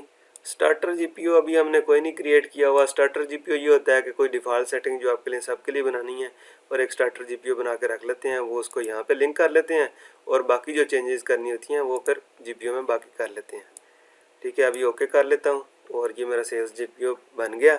ये भी डिफ़ॉल्ट है। इसको राइट क्लिक किया तो पहले नंबर पर हमने इसको करना है एडिट। जब इसको एडिट के लिए ओपन करते हैं तो हमारे पास लेफ़्ट साइड का जो पैन है इसके अंदर आप देखें हमारे पास दो सेक्शन आ रहे हैं, कंप्यूटर कॉन्फ़िगरेशन और यूज़र कॉन्फ़िगरेशन। कंप्यूटर कॉन्फ़िगरेशन के अंदर जो पॉलिसीज़ हम अप्लाई करेंगे वो पूरे के पूरे कंप्यूटर के ऊपर अप्लाई होंगी। फॉर एग्ज़ाम्पल, हम एडमिन यूज़र है जो उस कंप्यूटर का, वो तो पूरे कंप्यूटर के लिए एक ही है। अलबत्ता जो डोमेन यूज़र हैं उसके ऊपर वो अलग अलग लॉगिन हो सकते हैं। अगर तो हमने कंप्यूटर के ऊपर कोई सेटिंग करनी है, जैसा मैंने बताया डोमेन का एडमिनिस्ट्रेटर यूज़र का पासवर्ड चेंज करना है, उसको रीनेम करना है, इस तरह के अगर कोई काम करने हैं तो हम कंप्यूटर कॉन्फ़िगरेशन में वो पॉलिसी अप्लाई करेंगे। और अगर हमने कोई पॉलिसी यूज़र बेस लगानी है कि जो यूज़र उसके ऊपर लॉगिन हो, यूज़र कोई भी हो, किसी भी कंप्यूटर पे लॉगिन हो, तो वो यूज़र बेस पॉलिसी होगी।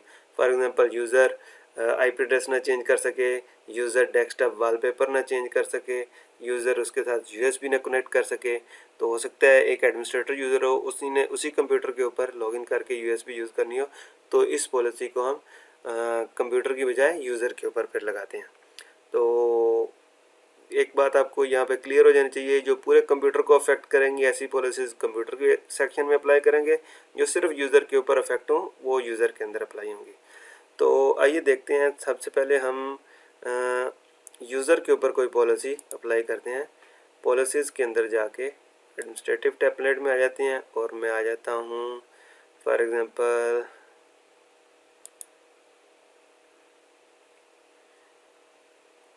कहाँ पे हम करते हैं कोई चेंजेस, विंडोज़ कंपोनेंट के अंदर फॉर एग्ज़ाम्पल कर लेते हैं, ठीक है जी। मैं कहता हूँ स्टार्ट मेन्यू पे कुछ करते हैं।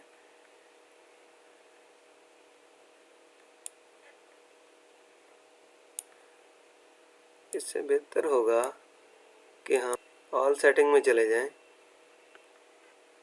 ठीक है। यहाँ पे हमारे पास सारी सेटिंग आ जाएंगी। तो यहाँ से अब वैसे ही वहाँ पे अलग अलग सेक्शंस के अंदर है, और यहाँ पे हमारे पास सारी एक साथ ही आ जाएंगी। यहाँ से कोई सेटिंग देखते हैं जिसको हम चेंज करने की कोशिश करते हैं। लेट्स सी, ये देखें आपके पास सारी आ रही हैं। Prevent desktop changing desktop icon, prevent changing screen saver, desktop background, ठीक है जी। फॉर एग्ज़ाम्पल, डेस्कटॉप बैकग्राउंड जो है उसको हम करते हैं कि वो चेंज यूज़र ना कर सके। इसके ऊपर राइट क्लिक किया, इसको मैंने ओपन किया, अभी कॉन्फ़िगर नहीं है, इसको अनेबल कर दूंगा तो यहाँ पे अगर पढ़ सकते हैं आप इसके बारे में। प्रिवेंट यूज़र फ्रॉम एडिंग और changing desktop design of the desktop. By default user can change desktop background page in the personalize. वो कहीं से भी जाके कंट्रोल पैनल से या डेस्कटॉप से राइट क्लिक करके बाय डिफ़ॉल्ट अपने बैकग्राउंड चेंज कर सकते हैं। अगर मैं इसको अनेबल कर देता हूँ तो ये चेंज नहीं कर पाएगा। बाय डिफ़ॉल्ट 15 मिनट का टाइम होता है, 15 मिनट में जीपीयू जो है अपडेट होता है। देखें, हम 15 मिनट तो अब यहाँ पे वेट नहीं कर सकते, तो उसके लिए हमारे पास कमांड होती है कि हम फोर्सफुली अपने जीपीयू को क्या नाम है अप्लाई कर सकते हैं। उसके लिए कमांड हमारे पास ये होती है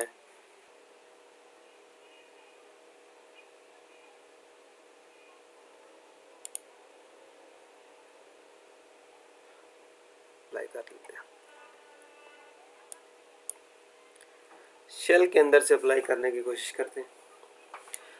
कमांड है gp update/force।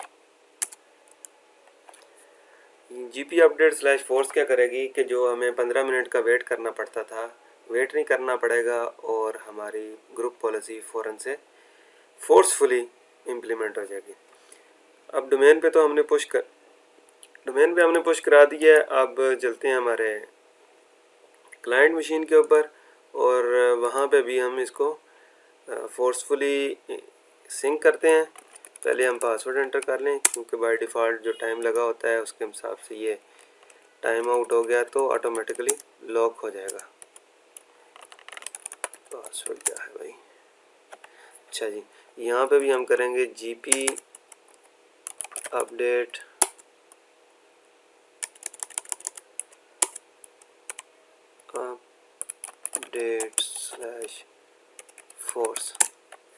ठीक है, और अब इस यूज़र की पॉलिसी जो है वो सिंक होगी सर्वर के साथ। जो हमने चेंजेस वहाँ पे अप्लाई की होंगी, अभी तो हमने सिर्फ एक बेसिक सी सेटिंग की है, जितनी भी सेटिंग करेंगे वो सारी इसके साथ सिंक हो जाएंगी। तो देखते हैं कि हमारी सेटिंग अप्लाई हुई है कि नहीं। डेस्कटॉप सेटिंग में जाते हैं, डिस्प्ले में जाते हैं और आई थिंक यहाँ से नहीं होनी थी। मैंने कभी डेस्कटॉप के वॉलपेपर वैसे चेंज नहीं किए, डिफ़ॉल्ट ही रहते हैं। पर्सनलाइज में जाते हैं, ये रहा हमारा बैकग्राउंड। यहाँ पे देख सकते हैं नाजरीन आप दोस्तों कि बैकग्राउंड के ऑप्शन जो है ना वो सारे डिसेबल हो गए हैं। अगर हम उसको कॉन्फ़िगर नहीं करते जैसा कि डिफ़ॉल्ट में था, तो यहाँ से आके आप अपनी मर्ज़ी की कोई ना कोई पिक्चर अप्लाई कर सकते हैं। मीन्स कि हमारी ग्रुप पॉलिसी बिल्कुल सही कॉन्फ़िगर हो गई है और जो भी हम और चेंजेस करेंगे वो हमारे यूज़र के ऊपर रिफ्लेक्ट कर जाएंगे। इस तरह जो भी आपको रिक्वायरमेंट कंपनी की तरफ से दी जाए, बॉस की तरफ से दी जाएँ, ठीक है, उनको आप इस तरह से ग्रुप पॉलिसी के थ्रू जिस स्पेसिफ़िक डिपार्टमेंट के ऊपर अप्लाई करनी हो उन सबको एक ओयू में रखें और उस ओयू के ऊपर जीपीयू अप्लाई कर दें। इसी तरह उसके ऊपर कंप्यूटर की सेटिंग अगर आपने करनी है यूज़र नेम वगैरह को रीसेट करने के लिए, तो वो यूज़र पॉलिसी के कंप्यूटर पॉलिसी के अंदर वो अप्लाई होंगे। ग्रुप पॉलिसी से फ़िलहाल इतना ही, बाकी सेटिंग्स को आप एक्सप्लोर कीजिएगा। अगर कोई स्पेसिफिक सेटिंग आपको नहीं मिल रही, ढूंढने में परेशानी हो रही है या वो अप्लाई कर रहे हैं और इफेक्ट नहीं आ रहा उसका, तो इन चीज़ों के बारे में आप मुझे कमेंट सेक्शन के अंदर बता सकते हैं। I will try to help you out. तो नेक्स्ट चलते हैं, नेक्स्ट हमारा क्या ऑब्जेक्टिव है। आइए जनाब इसको मिनिमाइज़ कर देते हैं, इसने बड़ा तंग किया है कि जनाब ओवरव्यू कर लेते हैं। अब इसका ग्रुप पॉलिसी भी बन गई हमारी और टेस्ट भी होगी। नेक्स्ट चलते हैं हम file server installation and configuration की तरफ। दोस्तों इस फाइल सर्वर के टॉपिक को शुरू करने से पहले फाइल सर्वर के बारे में थोड़ा सा आपको बताता जाऊं कि एक होती है सिंपल फाइल शेयरिंग। आपने कोई भी फोल्डर बनाया, राइट क्लिक किया, शेयरिंग में चले गए और प्रॉपर्टीज़ में जाके उसका यूज़र्स डाल दिए, तो आपका फोल्डर जो है वो शेयर हो गया और जिन जिन यूज़र को आप उसकी एक्सेस देना चाहेंगे शेयर हो जाएगी। ये नॉर्मल फाइल शेयरिंग के लिए अमूमन दोस्त इसी तरह करते हैं। लेकिन जो फाइल सर्वर का एक रोल है बेसिकली। स्पेशली वो इसके लिए बनाया गया कि फर्दर एडवांस लेवल की प्रॉपर्टीज़ आप इसके ऊपर सेट कर सकें। फॉर एग्जांपल आपने एक यूज़र को स्पेस देनी है सिर्फ 5 GB की, एक यूज़र को आपने स्पेस देनी है सिर्फ 2 GB की, तो इस तरह आप उनके कोटा सेट कर सकते हैं फाइल सर्वर के अंदर कि इस यूज़र को फोल्डर तो हमने बना दिए सर्वर के ऊपर, लेकिन डाटा जो है वो 2 GB या 5 GB या वट जो भी कोटा सेट करते हैं उससे ज़्यादा सेव ना कर पाए। इसके अलावा जो जिस यूज़र को असाइन किया गया है वो कोटा सिर्फ वही यूज़ कर सके, क्योंकि जो नॉर्मल फाइल शेयरिंग होती है उसके अंदर किसी किस्म का कोटा भी नहीं होता और जिसका जो चाहे सेव करता रहता है। फाइल सर्वर की एक और बड़ी अच्छी बात कि इसके ऊपर आप फाइल स्क्रीनिंग कर सकते हैं। आपने 2 GB का डाटा स्पेस दे दी एक यूज़र को और वो उसके अंदर मूवी डाल दे या गाने डाल दे, फ़ौरन फुल हो जाएगी। तो उसके लिए आप स्क्रीनिंग का ऑप्शन यूज़ करते हुए उसके ऊपर रिस्ट्रिक्शन लगा सकते हैं कि इस फोल्डर के अंदर सिर्फ़ और सिर्फ Microsoft Word, Excel, PowerPoint, JPG ये चीज़ें स्टोर हो सकती हैं। जो चीज़ें आप एक्सटेंशन आप नहीं उसके अंदर अलो कराना चाहते उनको आप डिसेबल कर दें। तो इसलिए ये एक बड़ा ही मुफीद और ज़बरदस्त किस्म का एक रोल है। तो आइए फाइल सर्वर को कॉन्फ़िगर करते हैं। इसके लिए हम फाइल सर्वर को कॉन्फ़िगर करने के लिए अपने सर्वर मैनेजर ओपन कर लीजिए और लेफ़्ट साइड पे आपको फाइल एंड स्टोरेज सर्विसेज नज़र आ रही हैं, इनके ऊपर क्लिक करें। से अब यहाँ पे क्लिक करेंगे तो आपके पास एक और ये छोटा सा पैन ओपन हो गया। यहाँ पे आप इसके ऊपर क्लिक कर लें स्टोरेज पूल के ऊपर। स्टोरेज पूल के ऊपर क्लिक कर लिया आपने। यहाँ पे आपको देखें अभी तक कुछ भी नज़र नहीं आ रहा। शेयर्स के अंदर देखते हैं तो शेयर्स के अंदर भी आपको कोई डिफ़ॉल्ट जो शेयर हैं वही नज़र आ रही हैं। सबसे पहले आपके पास ये यहाँ पे डिस्क आ गई हैं सारी, कौन कौन से आपके पास डिस्क अवेलेबल हैं, और यहाँ पे कोटास जो मैंने जैसे आपको बताया कि कौन से यूज़र को कितनी स्पेस देनी है उसको हम कोटा कहते हैं।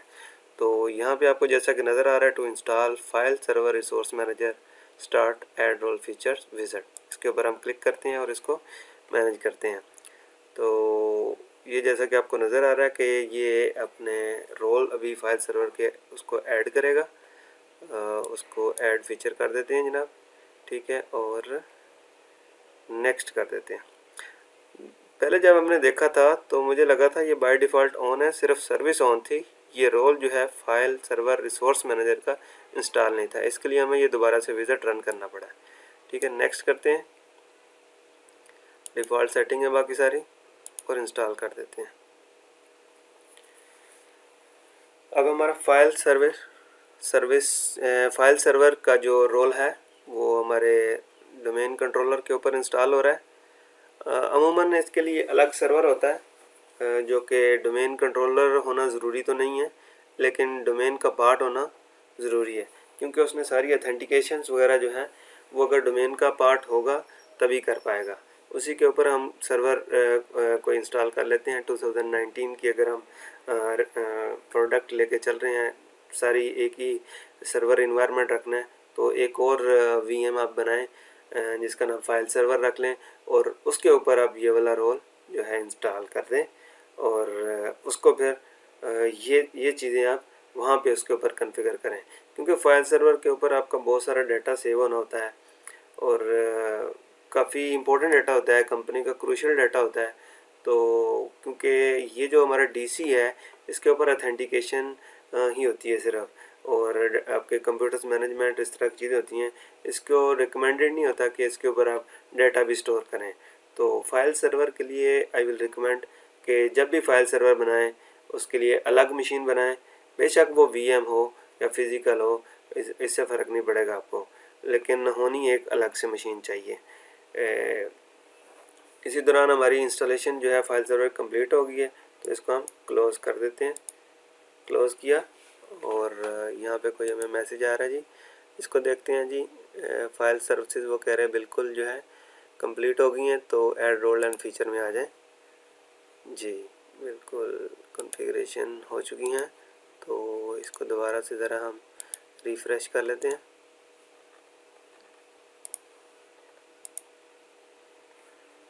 ठीक है जी। अभी पहले हमारे पास ऑप्शन आ रहा था कि इंस्टॉल करें फ़ीचर को, और हमने इंस्टॉल कर लिया। अब हमारे पास आ रहा है कि to set a quota open the configure quota dialog box, इसके ऊपर अगर हम क्लिक करेंगे तो हम कोटास जो है वो बना सकेंगे। क्लिक किया, ठीक है। ये हमारे पास कुछ टेम्पलेट आ गई हैं बाय डिफ़ॉल्ट कि 10 GB का कोटा बनाना है, 100 MB का, 200 GB का, ठीक है जी। तो इस तरह आपने जितने भी GB का डाटा बना के देना हो, जितने GB का फ़ोल्डर, फॉर एग्ज़ाम्पल 2 GB का एक हमने क्रिएट करना है, एक यूज़र के लिए 2 GB की स्पेस देनी है। ओके किया, ठीक है। हमारे पास ये 2 GB का एक डाटा का कोटा बन गया है। अब करना क्या है, अब ये तो सिर्फ कोटा डिफ़ाइन हुआ है। इसके लिए अब हमने फ़ोल्डर क्रिएट करने हैं। मैं अपनी कंप्यूटर में जाता हूँ और वहाँ पे हमारे पास, क्योंकि अभी तक सी ड्राइव है, तो सी ड्राइव के अंदर जाके मैं यहाँ पे एक फ़ोल्डर बना देता हूँ, शेयर फोल्डर्स, ठीक है। और इसके अंदर मैं बनाता हूँ टेस्ट यूज़र 1 जो था, उसके लिए हमने यहाँ पे कोटा फोल्डर बनाया है, ठीक है। और यहाँ पे मैं अब शेयर इसका क्रिएट करूँगा, न्यू शेयर करता हूँ। और यहाँ पे मेरे पास देखें 2-3 तरह के ऑप्शन आ रहे हैं कि SMB शेयर बनाना है, NFS बनाना है। ये इनको अभी हम डिस्कस नहीं करते। SMB या Samba protocol, NFS network file system, इनको अलग से एडवांस लेवल के टॉपिक हैं, अलग ही डिस्कस करेंगे। अभी हम क्विक SMB बना लेते हैं, यही जान लीजिए, यही काफ़ी है, ठीक है। नेक्स्ट कर देते हैं। और यहाँ पे देखें आपके पास एक 3 तरह के ऑप्शन आ गए हैं। कौन से सर्वर पे क्रिएट करना है, हमारे पास सर्वर एक ही है इसलिए एक ही आ रहा है, ठीक है। ड्राइव भी एक ही है, एक ही आ रही है। लेकिन मैंने जैसा कि फ़ोल्डर बनाया और मैं चाहता हूँ कि वहाँ पे क्रिएट करूँ, ना बजाय इसके किसी ड्राइव के ऊपर। मैं इसको कस्टम पास को सिलेक्ट करके ब्राउज़ करके, और जो मैंने यहाँ पे शेयर फोल्डर्स क्रिएट किए थे उसके अंदर मैंने ये शेयर फोल्डर बनाया था, इसको सिलेक्ट करता हूँ कि इस फोल्डर के ऊपर मैंने अप्लाई करना है। और नेक्स्ट आगे जनाब उसका शेयर नेम क्या रखना है, डिफ़ॉल्ट वही उठा लिया उसने। लेकिन अगर मैं इसके आगे $साइन लगा दूंगा तो ये कोई भी अगर मेरे सर्वर को ब्राउज़ करेगा तो उसको शेयरिंग में ये फ़ोल्डर नज़र नहीं आएगा, ये हिडन फोल्डर हो जाएगा। तो मैं तो हमेशा ये रिकमेंड करता हूँ नेटवर्क एडमिनिस्ट्रेटर्स को, जितने भी शेयर बनाओ उसके ऊपर $साइन ज़रूर लगाओ। उसकी एक रीज़न ये है कि अगर आपने कभी एवरीवन के लिए राइट्स दे दिए हों तो ये ना हो कि कोई यूज़र जो ब्राउज़ कर रहा है, थोड़ी बहुत जिसको नॉलेज है, सर्च करे और वो आपके ओपन शेयर उसको नज़र आ जाए और वो उसमें से डाटा निकाल ले या डाटा के साथ गड़बड़ कर दे। तो $साइन ज़रूर लगाया करें। नेक्स्ट कर देते हैं। डिफ़ॉल्ट ऑप्शंस, इन ऑप्शंस को अभी डिस्कस नहीं करते, इनको बिल्कुल as it is default setting के अंदर जाने देते हैं। कोई इनक्रिप्शन नहीं लगानी है आपने, कोई कैशिंग शेयरिंग नहीं करनी। परमिशंस कोई चेंज करना चाहें परमिशन चेंज कर लें, नहीं तो डिफ़ॉल्ट नेक्स्ट कर दें, ठीक है जी। क्रिएट कर दिया, क्लोज कर दिया। ये अब हमारा शेयर जो है वो क्रिएट हो गया और इसके ऊपर हम कॉन्फ़िगर कोटा करेंगे। कोटास हमारे पास मौजूद थे। 2 GB वाला कोटा अगर मैंने लगाना है, मैंने 2 GB पे क्लिक कर देना है। 10 GB वाला लगाना है, जितने GB वाला कोटा लगाना है वो लगा के ओपन ओके कर दिया। अब मेरे पास जैसे ही देखें मैंने अप्लाई किया तो इस टेस्ट यूज़र 1 के ऊपर मेरे पास इस सर्वर के ऊपर ये फ़ोल्डर है और इसके ऊपर 2 GB का कोटा जो है लग गया है। अब इस फोल्डर के अंदर यूज़र सिर्फ और सिर्फ 2 GB तक का ही डाटा स्टोर कर सकता है। इससे ज़्यादा डाटा यूज़र इस फोल्डर के अंदर सेव नहीं कर पाएगा। तो दोस्तों है ना मज़े की चीज़, नॉर्मल शेयर से तो ये बहुत अच्छी चीज़ है। तो इसको अब आप उस यूज़र के अंदर मैप कराने के लिए इसको आपने उस यूज़र को राइट्स देने हैं। अभी सिर्फ क्रिएट हुआ है, ठीक है। राइट्स देने के लिए आपने उस फोल्डर के अंदर दोबारा से आ जाना है और सी के अंदर शेयर फोल्डर्स के अंदर मैंने ये यूज़र बनाया था, ठीक है। अब इसके ऊपर आपने अब इसको शेयरिंग तो होगी हुई है, ठीक है। उसकी एडवांस शेयरिंग में जाएं और परमिशंस हमने वहाँ नहीं दी थी, वहाँ भी दे सकते थे। और यहाँ पे देखा ना एवरीवन फुल कंट्रोल हुआ हुआ है, रिमूव किया और यहाँ पे मैंने लगा दिया टेस्ट यूज़र और टेस्ट यूज़र 1 एक ही था, उसको फुल कंट्रोल दे दिया और ओके कर दिया, ठीक हो गया। और इसके अलावा इसको सिक्योरिटी के अंदर भी मैंने यूज़र को ऐड करवाना है, इसको टेस्ट यूज़र 1 को ओके किया, अलाउ ऑल कर दिया, क्योंकि ये उसका डाटा है, उसको तो फुल एक्सेस होगी, तभी तो वो उसमें कुछ चेंज कर पाएगा। अब ये हमने एक शेयर फोल्डर बना दिया है एक यूज़र के लिए और उसको 2 GB की उसके ऊपर स्पेस दे दी है। रूटीन में नॉर्मल यूज़र अब जब आप फोल्डर शेयर करवाते हैं और उसको जब मैप करवाते हैं तो जितनी भी स्पेस होती है वो सारी की सारी उसको एलोकेट हो जाती है। तो लेकिन क्योंकि अभी हमने ये एक सेकंड पासवर्ड लगाता हूँ मैं, अभी हमने इसके ऊपर परमिशन लगा दी है कि इसके ऊपर कोटा डिफ़ाइन कर दिया है कि सिर्फ़ और सिर्फ ये 2 GB तक का ही डाटा जो है इस यूज़र को मिल सकता है। तो इसके लिए जब मैं इसको मैप करवाऊँगा यहाँ पे तो इसको 2 GB ही स्पेस जो होगी। इसको मैप कराने के लिए कंप्यूटर पर राइट क्लिक करें और मैप नेटवर्क ड्राइव यहाँ पे आ रहा होगा, मैप नेटवर्क ड्राइव, और यहाँ से जो भी नाम आप ड्राइव लेटर रखना चाहें रख सकते हैं। और यहाँ पे हम जैसे नीचे एग्जांपल में लिखा है फाइल सर्वर लिखेंगे SVR 2K19 और आगे हमने नाम रखा था टेस्ट यूज़र 1 डॉलर से, जो शेयर नेम रखा था वही रखना है, डॉलर नहीं लगाया होता तो डॉलर ना रखते, फिनिश कर देते हैं। तो देखें दोस्तों ये बिल्कुल कनेक्ट हो गया है। अब आप स्पेस देखते हैं यहाँ पे आके कि इसको वाकई 2 GB की आई है, देखें जनाब कमाल हो गया, इसको यूज़र को सिर्फ 2 GB की ड्राइव ही मिली है और जैसे ये दोबारा लॉगिन होगा तो फिर भी उसके साथ ही रहेगी। इस तरह आप हर यूज़र के लिए डिफरेंट कोटास बनाने हो डिफरेंट कोटास बना सकते हैं, ठीक है। ग्रुप के लिए कोटा बनाना हो ग्रुप कोटा भी बना सकते हैं। दोस्तों ये तो था एक कोर्स जो हमने विंडोज़ 2019 के ऊपर कॉन्फ़िगर किया, कंप्लीट सेटअप किया। आइए इसका ओवरव्यू करते हैं, एक समराइज़ कर लेते हैं इसको कि इस कोर्स के अंदर हमने क्या सीखा। हमने course Windows server 2019 administration course था विंडोज़ सर्वर के लिए, जिसको हमने स्क्रैच से शुरू किया। VMware वर्कस्टेशन को सबसे पहले हमने डाउनलोड किया VMware वर्कस्टेशन की वेबसाइट से, उसको इंस्टॉल किया।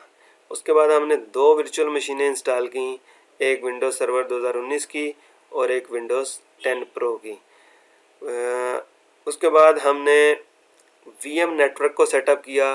दोनों सिस्टम्स के ऊपर हमने एक जैसा network VMnet 1 host only adapter configure किया और उनको मैनुअल IP दोनों को दिए, जिसकी बेस पे उनका आपस में एक नेटवर्क इस्टेब्लिश हो गया और वो आपस में एक दूसरे के साथ कम्युनिकेशन करने के लगे। IP सेट करने के अलावा हमने दोनों कंप्यूटर्स की फायरवॉल भी डिसेबल की ताकि दोनों एक दूसरे को एक्सेस कर सकें। इसके बाद हमने अपने सर्वर 2019 के ऊपर डोमेन कॉन्फ़िगरेशन और DNS कॉन्फ़िगरेशन की। DNS और डोमेन कॉन्फ़िगरेशन के बाद हमने एक्टिव डायरेक्टरी के अंदर एक यूज़र क्रिएट किया टेस्ट यूज़र 1 के नाम से। फिर हमने क्लाइंट मशीन के ऊपर, जिसके ऊपर पहले विंडोज़ 7 थी जो कि अनफॉर्चुनेटली मैंने होम एडिशन इंस्टॉल कर दिया था, दोबारा से हमें विंडोज़ 10 प्रो इंस्टॉल करनी पड़ी, जिसकी वजह से थोड़ा टाइम भी ज़ाया हुआ। खैर वो उसके बगैर काम नहीं चलना था। फिर हमने विंडोज़ 10 इंस्टॉल की और उसको डोमेन से ज्वाइन कराया।